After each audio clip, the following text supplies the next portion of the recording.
Si el arte está hecho para perturbar su moral y su belleza, ¿debe tener un compromiso social? Muchos debates provocó en su momento la Escuela Mexicana de Pintura y una generación de pintores que luchó contra ella y pretendió universalizarse fue la llamada generación de la ruptura, pero sus obras han gustado más en México que en el resto del mundo, y Diego Rivera y Frida Kahlo siguen cotizándose y congregando multitudes en los museos extranjeros. Uno de los últimos representantes de la Escuela Mexicana de Pintura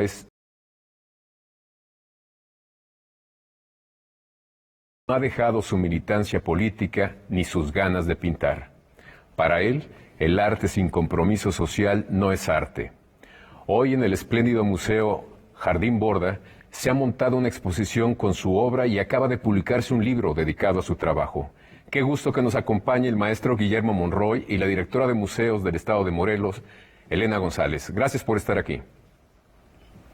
Muchas gracias. Gracias a ustedes, muchas gracias. Me gustaría empezar preguntándole al maestro Monroy, ¿qué tan comprometido tiene que ser el arte con la sociedad? ¿No se cae en el riesgo de que se convierta en propaganda su obra? No, esa pregunta está formidable. Voy a decir una cosa. Recién llegado a la Escuela de Arte La Esmeralda, comencé yo precisamente a comenzar mis estudios, entré en contacto con varios maestros de izquierda. Entonces, al mismo tiempo que se estudiaba, se pintaba, se hacía labor de estudio también de tipo social, cultural y político. Entonces yo me inicié en todas formas como pintor y como también pionero de la política, en este caso que ya estaban en movimiento todos los maestros grandes de la pintura mexicana. ¿Quiénes eran sus maestros? ¿Quiénes fueron?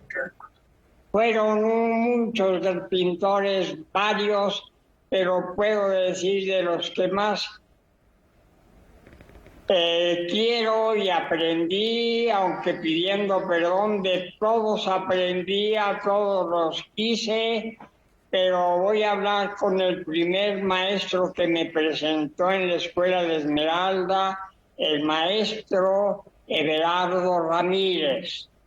El primero tuve también a Feliciano Peña, tuve al maestro José Chávez Morado, tuve también al maestro Enrique Azad, también tuve a la maestra, desde luego, a la maestra Frida Kahlo y al maestro Diego Rivera, entre otros. ¿Cómo era Frida Kahlo como maestra? Una magnífica amiga, principalmente amiga, pero aquí puedo decir que Frida Kahlo, ya en los momentos de entrar a nuestro taller para comenzar a pintar, ella se presentó diciéndonos que no había dado clases de pintura nunca y que no había aprendido a enseñar a nadie. Por tal motivo nos pedía a sus alumnos que entre todos pintáramos y aprendiéramos a pintar.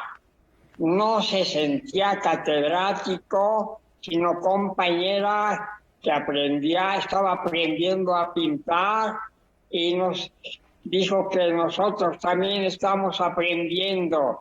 Si todos estamos aprendiendo, entre todos juntos vamos a aprender. ¿Y Diego Rivera cómo era? Diego Rivera, caray, yo quiero decir que poco a poco a estas personas, maestros que ustedes me han escuchado, los comenzaba yo a conocer. Pero cuando comencé también a entrar a la clase de composición mural con el maestro Diego Rivera, me impresionó también muchísimo porque no se sintió el gran maestro del muralismo ni el gran pintor que había estado en Europa, ni el gran pintor que estaba aprendiendo y que siguió aprendiendo, sino también un hombre muy modesto, con ganas de aprender a sus estudiantes lo que él mismo aprendía. Entonces nos empezó a dar las primeras clases de pintura mural, pintando papeles ahí en los murales del tallercito que teníamos, y los temas que nos escogió fue la revolución y los sindicatos. Así comenzamos a platicar, pero no imponiendo nada, diciéndonos si están de acuerdo, vamos a enseñarnos a pintar así. Y después trabajó con él, trabajó con Frida también. Con Frida nunca vamos a decir, ella como maestra pintora, nada más la vimos en sus talleres de la Casa Azul, pero el maestro sí pintaba en su taller de la Casa Azul y en el taller de allá de donde vivían Diego y Frida, en donde vivió y construyó el maestro Juan O'Gorman. El maestro era un gran platicador, entonces podía pintar, podía hablar de política, de arte, de poesía, hacer bromas y seguir pintando y pintando y pintando. Nunca nos dijo silencio porque voy a pintar, o guarden silencio al estar pintando. Simplemente digo, pintan y hagan lo que ustedes puedan hacer y deban hacer mientras estén pintando, porque él vivía, sin exagerar, casi las 24 horas del día, pinta y le encontraba platicar. Pero en este caso, como nosotros, como estudiantes, era la forma de aprender a platicar con estudiantes. Exactamente. Tenemos que ir a un corte y regresamos con ustedes. Bueno.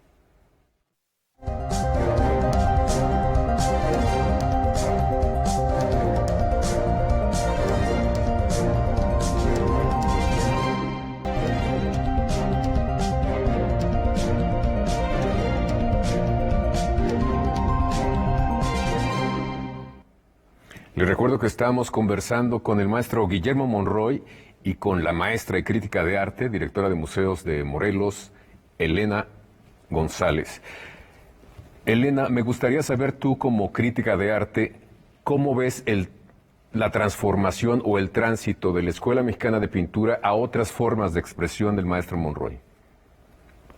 Pues muchas gracias por la pregunta, Javier, porque precisamente el ánimo de la exposición que se está presentando aquí en el Centro Cultural Jardín Borda es precisamente revisionista, un trabajo que parte de la voluntad de representar lo que a partir de la década de los 60 que llega el maestro Monroy a vivir aquí a Cuernavaca, empezó a trabajar. Desde luego, sus experimentos plásticos que lo llevaron a la abstracción son muy importantes. Hay un núcleo temático de la exposición dedicado a paisajes sonoros. Y es esta voluntad de trabajar con música. Su hijo Guillermo Diego es músico. Yo creo que influyó mucho en él esa voluntad. Guillermo Diego también formado en el Instituto Regional de Bellas Artes de Cuernavaca, la famosa escuela que después ahora sabemos que fue el lugar en donde se formaron los maestros de los maestros, pero fue fundada por Guillermo Monroy y el maestro Jorge Cázares, conocido aquí en Morelos, y entonces experimentaron con música, y esta sala paisajes sonoros, son abstracciones que tienen que ver, es la correlación de las partes, ¿no? Y otro aspecto que no se había mostrado hasta ahora es su obra erótica, un erotismo que pasa por una serie de reflexiones culturales de parte del maestro muy interesantes. No es una representación de un cuerpo femenino y masculino, del encuentro de los cuerpos en específico, no son retratos de personas, no son memorias, son figuraciones que tienen que ver más con un análisis cultural de parte del maestro. Y luego tenemos también, aparte de Nick Ixtli, en el Centro Cultural Jardín Borda hace casi 20 años se inició esta festividad de los muertos y él es iniciador a partir de unos espléndidos dibujos de esta recuperación de las fiestas populares mexicanas, pero puestas en escena a partir de... se viste el Jardín Borda hace casi 20 años para las festividades de muertos, con altares, etcétera, ¿no? Con ofrendas específicas. Pero a mí me gustaría también señalarte esta capacidad que tiene el maestro de representar ya los finales de la Escuela Mexicana de Pintura. Hay un dibujo, lápiz del maestro, que es como una piedad mexicana, es un soldado herido, es una maravilla, es expresionista totalmente. Tiene otra escena en donde retrata a una familia mexicana y nos contaba hace un rato que a él le tocó ver esas escenas de pobreza, ese dramatismo en su juventud en la colonia Guerrero. Y entonces, pues uno pensaría que está retratando, fíjate, son unos rostros tapados con las manos y uno entiende perfectamente cuáles son las secuelas de la Revolución Mexicana, a pesar de que no estamos viendo la representación de los indígenas que están sufriendo como acostumbramos en la Escuela Mexicana de Pintura. Es un excelente representante de esta segunda o tercera generación de integrantes de la Escuela Mexicana de Pintura, Javier, como tú bien Digamos, la esencia de la Escuela Mexicana de Pintura, ¿qué es lo que pervive en su obra más reciente? ¿El interés social, la gana de provocarnos emociones de otra manera, con temas más sociales? Con temas muy sociales, sí. Él transita por esta Escuela Mexicana de Pintura a partir de lo que le tocó vivir en sus relaciones con el pueblo, con la gente. No retrata tanto los idealismos comunistas, aunque en su propia vida ha sido tan congruente como que su propia vida no lo ha dejado, no lo ha llevado al comercialismo del mundo del arte, al mercado del arte, como muchísimos artistas de su generación hicieron. Y bueno, el sábado que se presentó el libro lo oíamos todavía recordar el 2 de octubre, es decir, sus ideales no los pierde. Fue una presentación súper emocionante del libro que tenemos pues para el público ahora ya aquí en el Jardín Borda. No es un catálogo de la exposición porque no incluye la lista catalográfica, pero es un libro que da cuenta de todo lo que ha hecho Monroy a partir de que llega a vivir aquí a Cuernavaca. Maestro Monroy, ¿es cierto que fue usted obrero también? Sí, bueno, toda mi familia, principalmente mi padre y mis primos, fueron obreros. Yo aprendí la carpintería con ellos y con mis primos que eran también ebanistas, aprendí también a barnizar muebles y también me aprendí a hacer, ¿cómo se llama? Otro tipo de trabajo con la carpintería. Y entonces, ¿desde qué tiempo comencé a ser obrero? Desde los 9 años. Después fui obrero en las banquetas de la ciudad, de la colonia de Morelos y en otros. Ahí fui a aprender a pintar y a ganar unos cuantos centavos para poder vivir y seguir estudiando.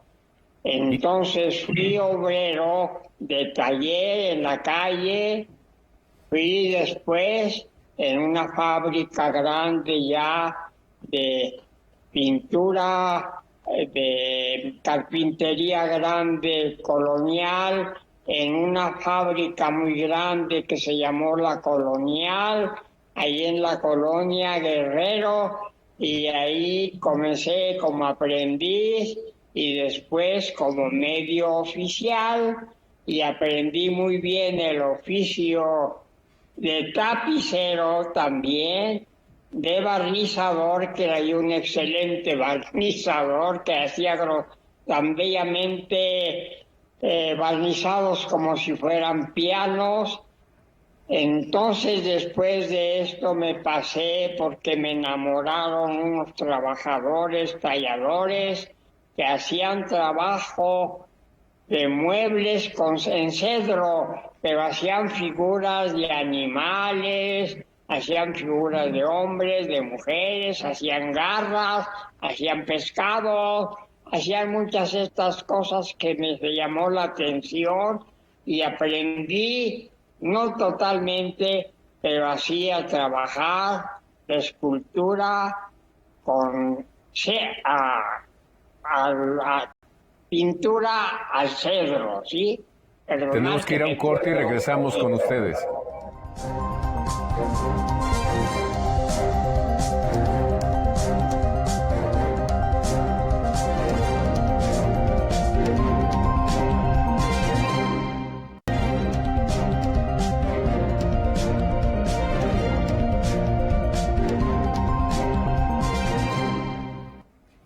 Maestro Guillermo Monroy, usted formó parte también de un grupo que se llamó Los Fridos.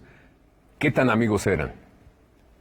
Éramos como hermanos, nos quisimos muchísimo, aprendimos a pintar, pintamos en paisajes, salimos a pintar paisajes, pero aprendimos también a hacer pinturas mural.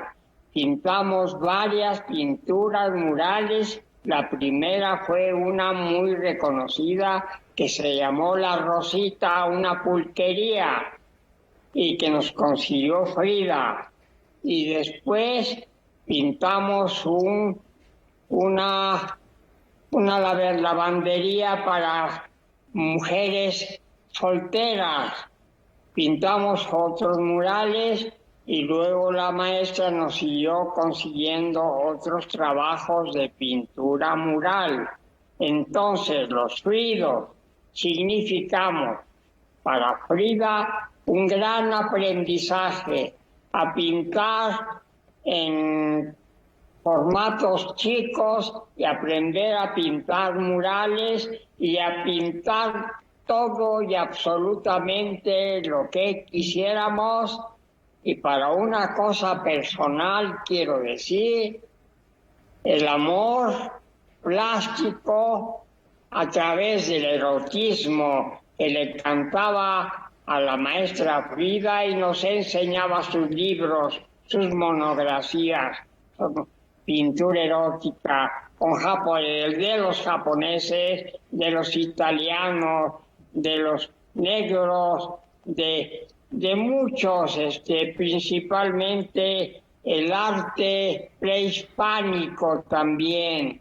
Entonces nos aprendió así como que viéramos la calidad plástica de eso, y desde ahí hasta ahorita me sigue el deseo de poder llegar a ser todavía mejor una pintura erótica con la maestra Frida, porque ella misma pintó unos cuadros pequeños, las flores de la vida, que hasta la fecha me tienen marcado porque me entusiasmaron y se me irán estudiando, porque son unas flores, vamos a llamarle, pintados por Frida, pero es vida, auténticamente vida. Exacto. ¿Cómo entiende usted el que Frida Kahlo no haya sido tan reconocida en su época y ahora sea quizá la pintora en el mundo más conocida? Bueno, quiero decir antes una cosa. Siendo discípulo de Frida, viviendo en la Casa Azul y estando en contacto con el maestro Rivera, que también era nuestro maestro, que yo recuerde, Frida Kahlo siempre estuvo en contacto con gente muy importante. Y acuérdense que ella hizo ya unas pinturas en Detroit, si no me equivoco, magníficos pinturas. No era todavía la famosísima, pero comenzó a destacar como una gran pintura. Pero ¿por qué destaca Frida? Yo también quiero decir por su actividad política, su actividad social, su amor por México, igual con el maestro Diego, su amor por la pintura, su amor por la pintura popular. Nos enseñó a ver las pinturas de las pirámides, nos enseñó a ver las calles de México, nos enseñó a hacer los barrios más hermosos, los cines más hermosos, y Frida estaba al mismo tiempo luchando como artista, formándose como una gran pintora, fue creciendo, pero indudablemente también por su amor por la lucha de izquierda, que no era del Partido Comunista.